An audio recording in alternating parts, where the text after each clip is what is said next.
Hai hai hai, Shalom, damai di hati dan puji nama Tuhan Yesus yang selalu baik dan luar biasa dan berkati orang. Iya toh? Iya, karena pagi hari ini ada di nyata. Torang boleh baku dapa, torang boleh beribadah bersama toh? Iya, jadi torang mengucap syukur Pak Tuhan untuk kasih dan pemeliharaan Tuhan dalam kehidupan kita.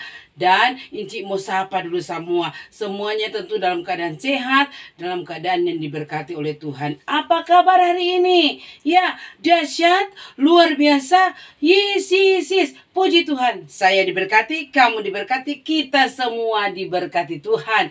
Dan adik-adikku yang diberkati Tuhan, mari Tora akan membahas Bina Anak pelajaran 34 yang berjudul Sahabat yang Menerima Apa Adanya. Dan pembacaannya terdapat di dalam Perjanjian Baru. Adik-adik, Tora membuka kitab Kisah Para Rasul pasal 9 ayat 23 sampai ayat 27. Tapi sebelumnya adik-adik, mari orang meminta kuat kuasa Roh Kudus Tuhan untuk menuntun orang semua. Sehingga itu pembacaan firman tidak lalu dengan sia-sia. Tapi makan tempat di dalam hati orang dan orang boleh praktekkan itu dalam kehidupan kita setiap hari. Ya, adik-adikku yang berkati Tuhan, mari kita berdoa.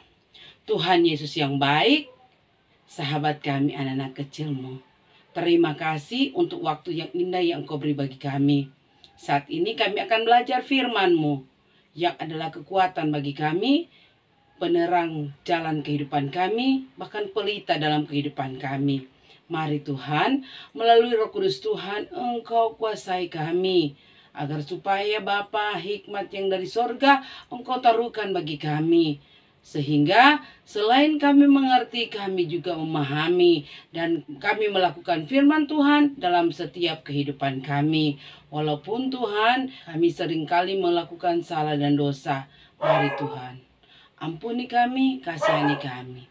Layakkan kami menerima berkat firman-Mu yang saat ini akan kami pelajari bersama. Berfirmanlah ya Tuhan, hamba-hamba kecilmu sudah rindu bahkan sudah siap mendengarkan firman-Mu. Dalam nama Tuhan Yesus kami berdoa dan mengucap syukur. Amin. Nah, adik-adikku yang berkati Tuhan, mari kita baca bersama Bina Anak pelajaran 34 yang pembacaannya terdapat dalam Perjanjian Baru, yaitu seperti yang Inci katakan tadi, Kisah Para Rasul 9 ayat 23 sampai ayat yang ke-27 yang berbunyi demikian. Beberapa hari kemudian orang Yahudi merundingkan suatu rencana untuk membunuh Saulus. Tetapi maksud jahat itu diketahui oleh Saulus. Siang malam orang-orang Yahudi mengawal semua pintu gerbang kota supaya dapat membunuh dia. Sungguh pun demikian, pada suatu malam murid-murid mengambilnya dan menurunkannya dari atas tembok kota dalam sebuah keranjang. Setibanya di Yerusalem, Saulus mencoba menggabungkan diri kepada murid-murid, tetapi semuanya takut kepadanya karena mereka tidak dapat percaya bahwa ia juga seorang murid. Tetapi Barnabas menerima dia dan membawanya kepada rasul-rasul dan menceritakan kepada mereka bagaimana Saulus melihat Tuhan di tengah jalan dan bahwa Tuhan berbicara dengan dia dan bagaimana keberaniannya mengajar di Damsyik dalam nama Yesus. Ya, demikianlah pembacaan kita pada saat ini. Disebut orang berbahagia apabila orang mendengar firman Tuhan, memeliharanya, bahkan melakukannya di dalam setiap kehidupan kita.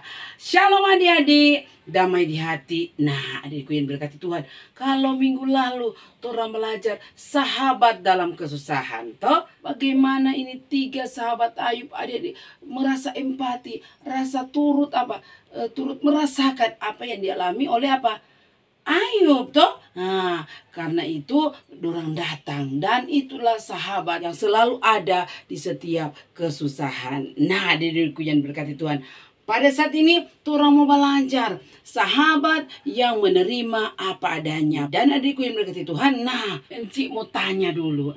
Kalau torang ada teman toh yang torang ketahui itu tamang itu nakal, tamang itu malas sekolah minggu, atau tamang itu jaga manyau pada mak dia papa, atau nyak jadi dengar kalau orang beri nasihat, ataupun dia seorang anak yang nakal yang memang sudah terkenal dia kenakalan adik-adik. Nah, kon tiba-tiba adik-adik, pagi-pagi dia so bangun, mau pergi mana? Pergi sekolah minggu.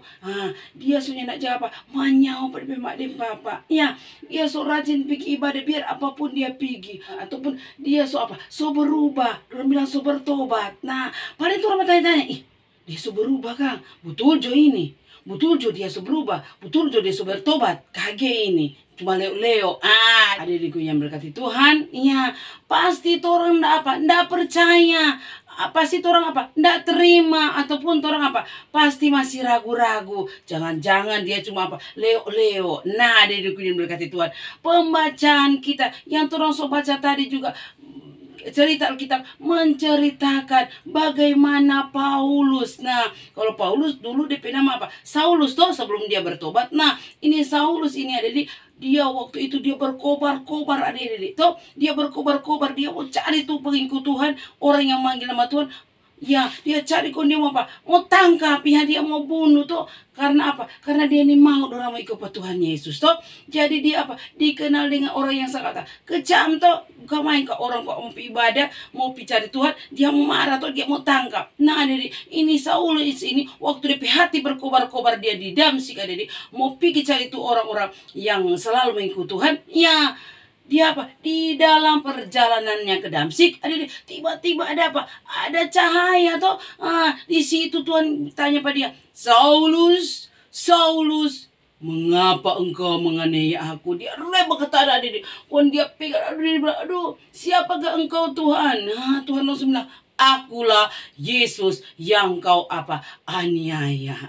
Jadi waktu Paulus berdiri dia lihat dia mata so buta. Nah, dia dikuin berkati Tuhan. Nah, Tuhan ikut bilang, pergilah ke dalam kota, nanti Tuhan mau kasih tahu apa yang akan kamu kerjakan. Nah, jadi waktu itu ada tuh Ananias tuh. Tuhan bilang begini, Ananias, pergilah ke jalan lurus kepada seorang yang bernama Yudas. Di sana engkau akan temui itu orang bernama Saulus. Nih, Ananias bilang, Tuhan, dia kan seorang penganiaya orang yang ikut Tuhan.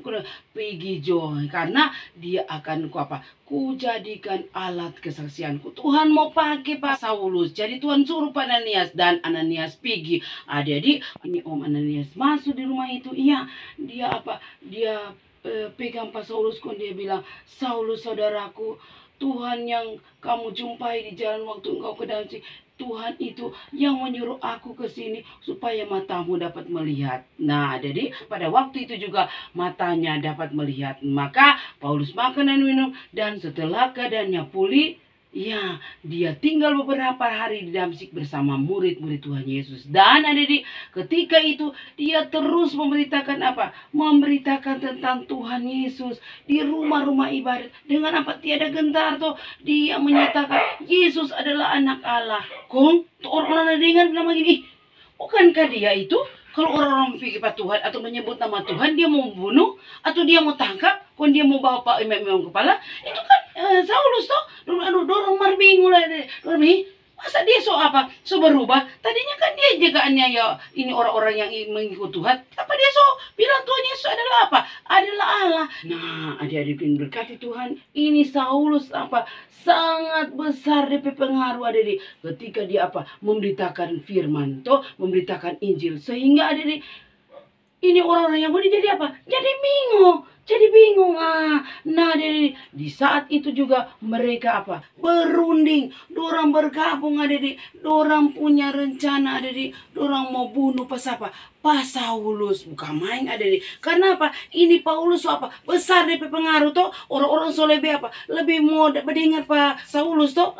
Ini orang Yahudi karena dompet bingung, dia bilang, mari Jo, dorang berunding, dorang mau bunuh Jo dia. Sehingga adik siang dan malam buka main dengan adik, dorang ada mengawal semua pintu gerbang kota, mau cari Paulus supaya dorang mau bunuh. Nah, adikku yang berkati Tuhan, tapi dorang maksud jahat ini diketahui dijauhi oleh siapa? Oleh Saulus, adik-adik. No bagaimana dia perasa? Kalau dulu Saulus ini dia kejar-kejar orang, no sekarang dia yang dikejar-kejar oleh apa? Oleh orang-orang Yahudi untuk membunuh Saulus. Bukan main, Kang. Nah, ada di ini berkati Tuhan. Murid-murid Tuhan Yesus ambil itu satu keranjang besar, kok isi Paul, kok kasih turun dari apa? Dari tembok Yerusalem. No bukan main orang murid-murid itu kasih turun Pak Saulus dalam keranjang ada melalui tembok Yerusalem. Iya, bukan main itu tembok itu kira-kira 12 meter. Jadi orang kasih luncur ke bawah terus. Nah, mau kasih selamat pas apa? Pak Saulus. Nah, jadi setibanya di Yerusalem ada iya, ini Saulus langsung bergabung dengan apa? Dengan murid-murid Tuhan Yesus. Tapi adik-adik, ini murid-murid Tuhan Yesus apa? Dorang ini mau, dorang takut, dorang nyak percaya kalau Saulus ini juga adalah satu murid dari apa? Dari Tuhan Yesus. Sehingga adik-adik, ini Barnabas, ya, yang disebut Yusuf, ya, dia apa? Dia panggil teman-teman kasihan, mesti terima juga kasihan Pak Saulus.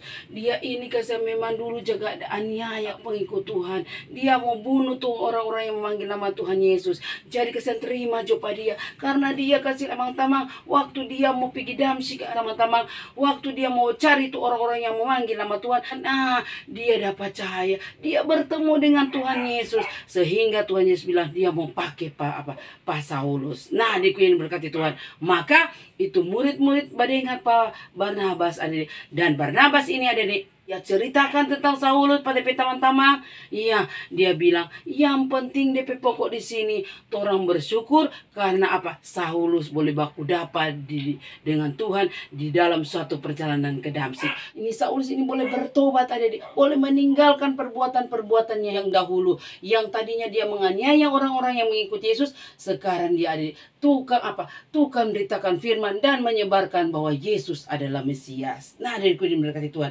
Mengapa sampai nih Barnabas ini boleh terima Pak Saulus? Ya, karena dia yakin Saulus ini cuma menerima apa? Menerima Tuhan Yesus. Ya, pada waktu dia apa? Berjumpa dengan Tuhan Yesus. Ya, tentu ini Barnabas apa? Percaya bahwa benar-benar ini Saulus yang namanya sudah diganti menjadi Paulus, ya, sudah menerima Kristus dengan sungguh-sungguh. Nah, adik-adik yang berkati Tuhan, marilah torang jadi apa? Sahabat yang baik. Torang menerima apa adanya. Kalau torang teman-teman ada yang mau bertobat, ada yang mau berubah, torang tak usah apa? Tak usah heran. Torang yang mau terima. Tuhan Yesus mengajarkan kita untuk menerima torang teman apa adanya. Karena torang tuh di dunia ini nyana ada yang sempurna toh. Nah, adik, torang selalu bilang, pemalas kok di pemanyau dia. Tahu sobat teman dia, ya, torang yang mau terima apa adanya. Kalau dia kata berubah, kalau dia toh bertobat, ya, manusia itu sempurna toh, iya, semua ada apa? Ada dosa dan kesalahan. Untuk itu ada mari torang terima sama dengan apa? Barnabas terima Pak Saulus sambil dia menerangkan bagaimana Paulus berjumpa dengan Tuhan Yesus. Nah, jadi siapa tahu torang teman-teman, ya, Tuhan Yesus berkati pada orang. Ada kuasa Roh Kudus yang panggil pada orang, mau bikin orang berubah, sehingga dengan apa? Dengan kekuatan doa, orang berdoa, orang penakal, orang pepanyau, sehingga orang boleh apa? Berubah. Nah, adik yang berkati Tuhan. Coba orang lihat Tuhan Yesus toh, iya, walaupun orang sepenuh dosa, tetapi Tuhan tidak menghitung-hitung orang pedosa toh, tidak menghitung-hitung kesalahan kita toh, semua tetap Tuhan Yesus terima. Marilah kepadaku semua yang berbeban berat toh. Tuhan Yesus bilang, mari datang. Nah, walaupun orang apa? Melakukan dosanya, mungkin Tuhan mau bilang, delah, ngana berken dosa tadi pagi. Jadi sudah jadi Tuhan mau terima penganahan, nyanda begitu toh. Iya, tetap Tuhan apa? Tetap Tuhan apa? Terima orang semua sama. Walaupun orang ada berbuat dosa, tetapi Tuhan tetap menerima orang apa? Yang melakukan dosa. Kalau orang ketemu bertobat toh, kalau orang ketemu berubah, apa salahnya toh? Iya, jadi adik-adikku yang berkati Tuhan. Iya, marilah selagi orang teman ada yang mau berubah, ada yang mau bertobat, marilah jadi teman yang mampu mengampuni dan memaafkan, karena Torang di dunia ini tidak sempurna. Kadang-kala juga torang berbuat apa? Berbuat dosa dan kesalahan. Toh, jangan cuma torang yang boleh berbuat dosa. Kok dorang mau terima apa torang konto kalau dorang nyanda toh. Ya, jadilah sahabat yang baik seperti Tuhan Yesus yang selalu menerima torang apa adanya toh. Dan Tuhan Yesus selalu merangkul dan memelihara torang semua. Ya, adik-adikku yang berkati Tuhan, marilah kita menjadi sahabat yang baik yang mampu menerima torang pe teman apa adanya dan mampu torang berkata, aku ingin menjadi sahabat yang baik bagi semua orang. Seperti Tuhan Yesus tidak membeda-bedakan orang, tapi Tuhan Yesus selalu menunggu di saat orang menyatakan torang pe kesalahan, mengakui torang pe kesalahan, sehingga di mana ada pengakuan di situ ada pengampunan. Tuhan Yesus memberkati firman-Nya, memberkati kita semua. Amin. Mari kita berdoa. Tuhan Yesus, terima kasih atas firman-Mu yang boleh kami dengar bersama. Jadikan kami teman yang boleh menerima apa adanya teman kami dengan tidak menghitung-hitung kesalahan mereka. Ajar kami Tuhan untuk tahu memaafkan dan menerima dan mengampuni kesalahan dari teman-teman kami. Terima kasih Tuhan, firman mengajar kami untuk selalu hidup saling mengampuni. Seperti Tuhan Yesus yang mengampuni dosa dan kesalahan kami. Terima kasih Tuhan, ini doa sembahyang kami di dalam nama Tuhan Yesus kami berdoa dan mengucap syukur. Amin. Terima kasih. Sampai jumpa.